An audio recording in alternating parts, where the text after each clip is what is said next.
On today's show, I'm talking again about spiritual warfare, but I'm talking specifically about sexual warfare, how Satan attacks people, everyone sexually, and how we can overcome him. I'm also talking about troubling decisions from the Biden administration in the last week regarding Israel. I'll also be answering questions about the mark of the beast, about the rapture, and did the watchers help Noah build the ark? I'm Jimmy Evans. Welcome to the Tipping Point Show.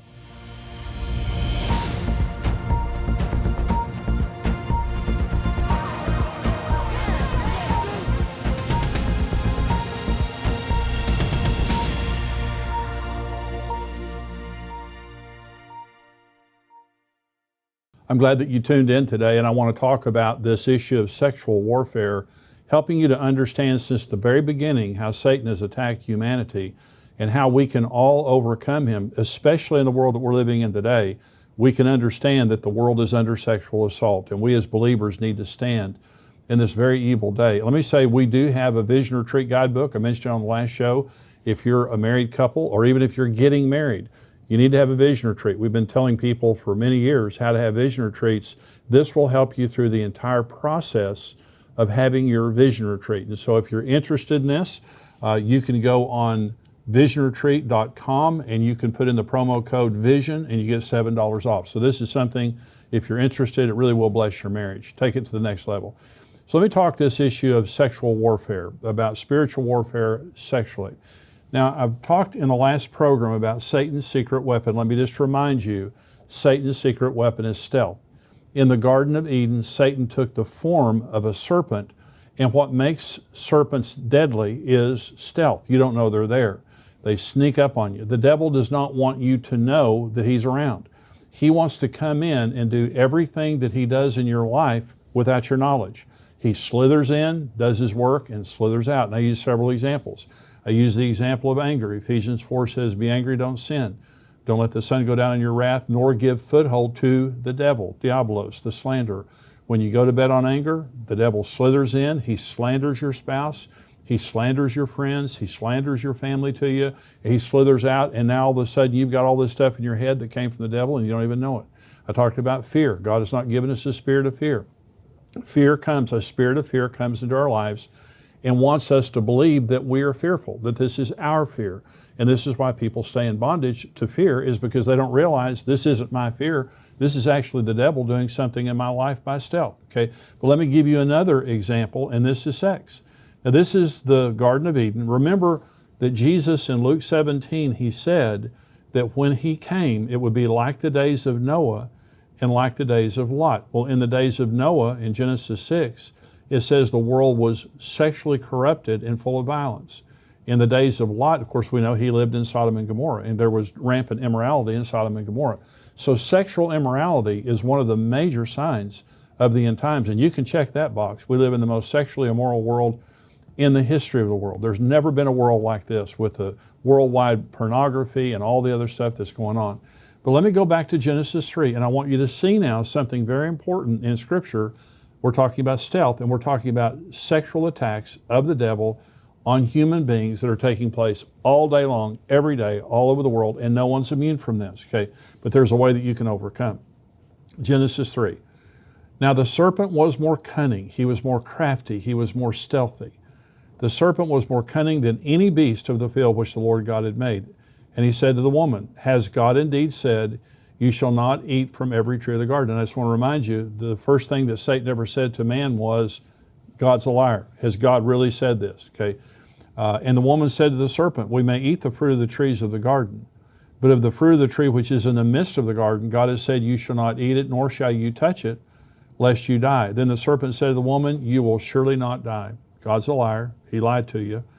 For God knows in the day that you will eat of it, your eyes will be open and you will be like God, knowing good and evil. In other words, God is the God who made you perfect in paradise is oppressing you. A good sales job here. She's perfect. She has a perfect body that would live forever if she didn't sin.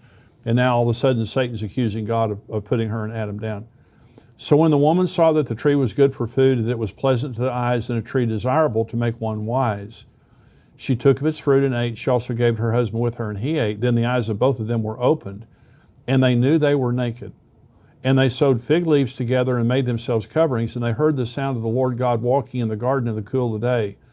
And Adam and his wife hid themselves from the presence of the Lord among the trees of the garden. Then the Lord God called to Adam and said to him, "Where are you?" So he said, "I heard your voice in the garden, and I was afraid because I was naked, and I hid myself." And he said, "Who told you that you were naked? Have you eaten from the tree of which I commanded that you should not eat of it?" So let me go here and say this is an attack of the devil, stealthy. He comes in the form of a serpent. He's cunning, and he slithers in and begins to lie to Eve and to Adam indirectly. He begins to lie. I don't believe the devil wanted Eve to pay attention to himself.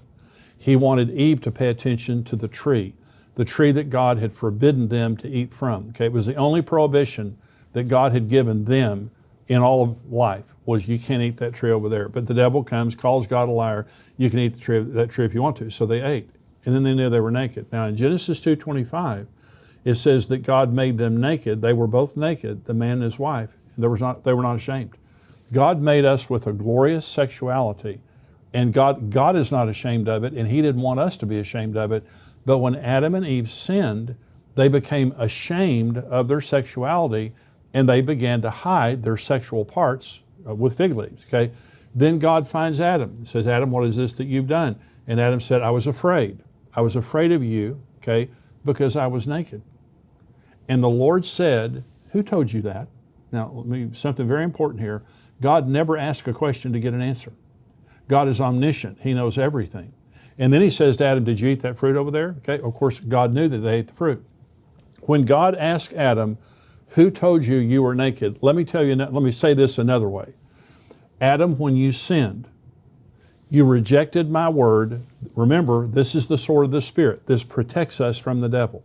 When Jesus was attacked by Satan himself in the wilderness, as recorded in Matthew 4 and Luke chapter 4, 3 times when Satan attacked him with lies and half-truths, Jesus said, "It is written, it is written, it is written." This is nuclear in the spirit realm. The Word of God is nuclear. This is the sword of the Spirit. This is what the devil fears, is the Word of God.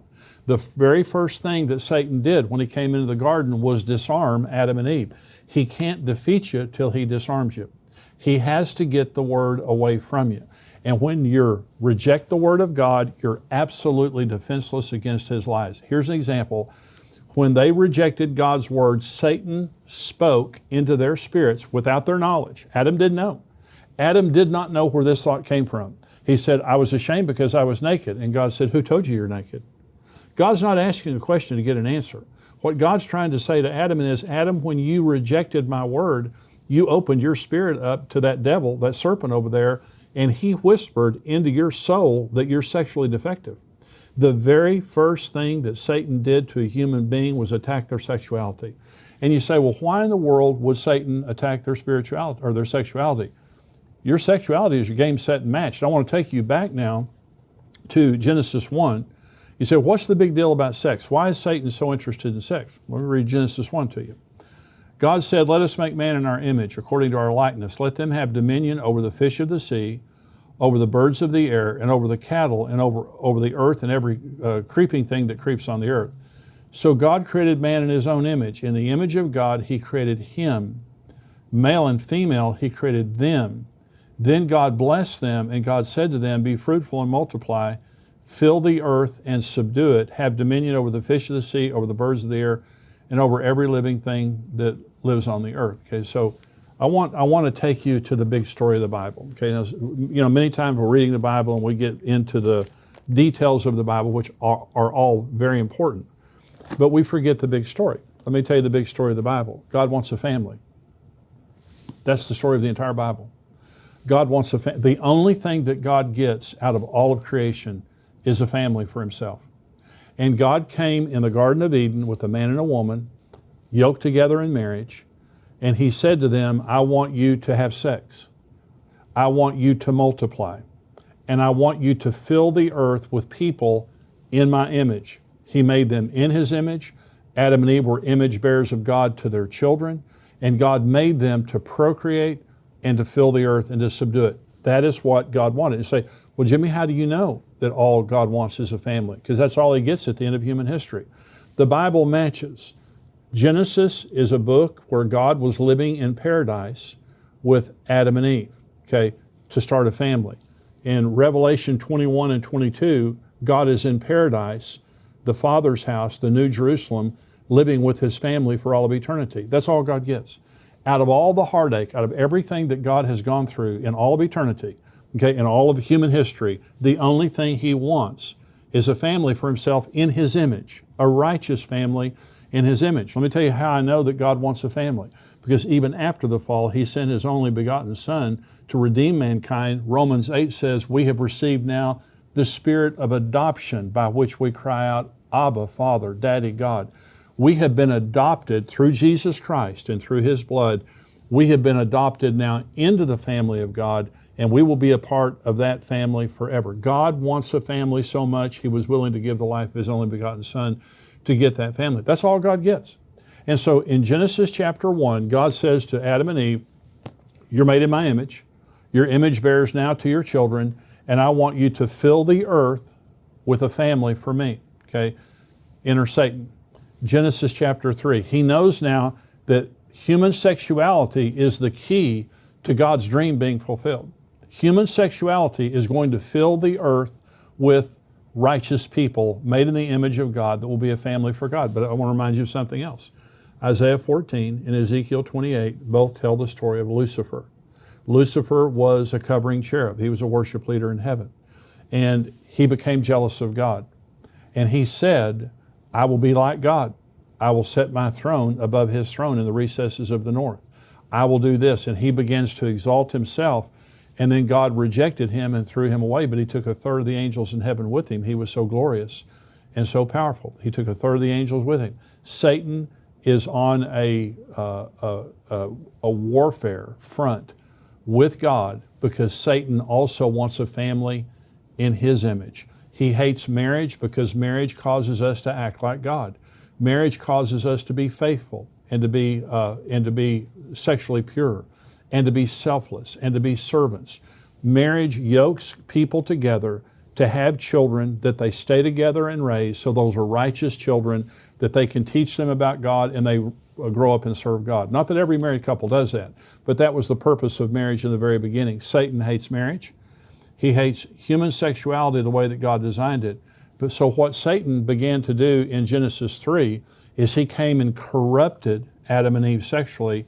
And by Genesis 6, 3 chapters later, the world was full of sexual immorality the way that it is right now. So there is a sexual battle to this day that is between God and Satan, and here's where the battle started. This is Genesis 3. Listen again to the issue of sex here.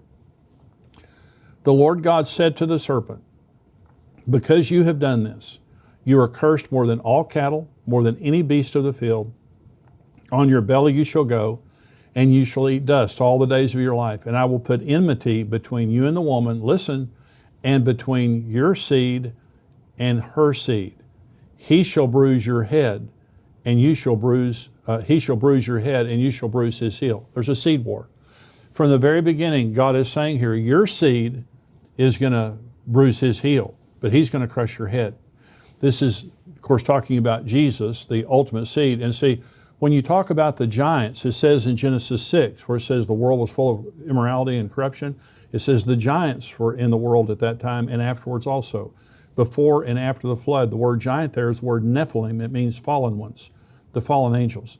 The fallen angels who came down, mated with human women and filled the earth, or filled a lot of the earth with giants. They were huge people that God utterly destroyed in the flood, and afterwards He utterly destroyed through the children of Israel.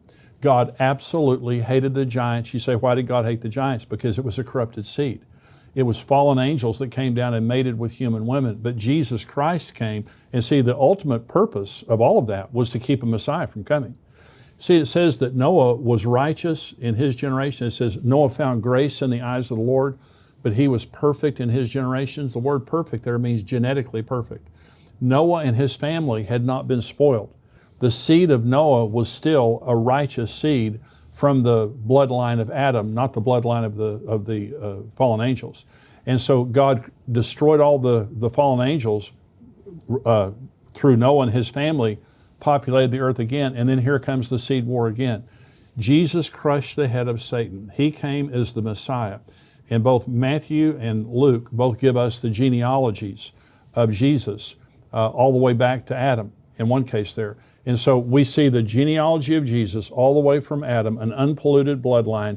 This is the seed war. Well, what's Satan up to today? Well, we see that there are chimeras, human-animal hybrids all over the world, in labs all over the world, United States, China, Britain. Many people are doing this. Many scientists are doing this. This is the human seed mixed with animal seed. We see transhumanism, where they're now trying to enhance humans in that way. But we see rampant sexual immorality. And what Satan has done, the big picture is God wants a family for himself. It's the purpose of marriage. It's the purpose why we reserve sex for marriage. It's the purpose why we raise our children in that environment and teach them the ways of the Lord, is because our sexuality was created to glorify God and to build a family for Him. That's the purpose. That's the big picture of the Bible. Satan doesn't want that. He's in competition with God. So since Genesis chapter 3, like a serpent, stealthily, he has come and attacked people. Now I'm going to continue this series on sexual warfare in the next Tipping Point show. But I want to say this. There are people all over the world right now who are absolutely deceived sexually. And I was too. I'm going to share my testimony with you about how I came to Jesus and my life of immorality before that. There are many people that are completely deceived. They need compassion, but they need the truth.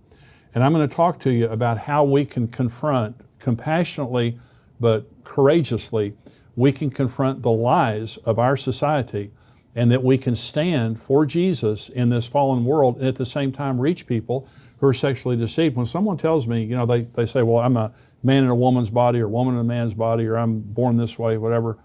I believe they believe that. I mean, I feel sorry for them. I have tremendous compassion for those people. But there's two extremes. And one extreme is a hellfire brimstone, reject them and attack them extreme. And the other is just to agree with them. I'm not going to do either one. I'm not going to attack them, but I'm not going to agree with them. And I'm going to teach you how we can make a compassionate and courageous response to the world that we're living in, the sexually immoral world we're living in today. But first of all, it comes to us taking up the sword of the Spirit, the Word of God, not letting go of it, using this against the devil when he comes and tries to deceive us about ourselves sexually, and more than anything else, that we dedicate our sexuality to the glory of God. We're all imperfect, we're all fallen, we live in a fallen world, but we can dedicate ourselves sexually to the glory of God, and that is what honors God, and that's what gives Him what He wants the most, and that is a family in His image that He can live with for all of eternity. Now, if you're not a subscriber, I'm going to say goodbye to you, because the next part of the program is for subscribers only, but I want you to subscribe to endtimes.com. $7 a month, $77 a year. I'd love to have you as a subscriber. We're going to be talking now about the Biden administration's decisions regarding Israel, the mark of the beast, the rapture, and did the watchers, the fallen angels, help Noah build the ark? Okay, so I'll see you if you're not a subscriber. If you are a subscriber, stay tuned.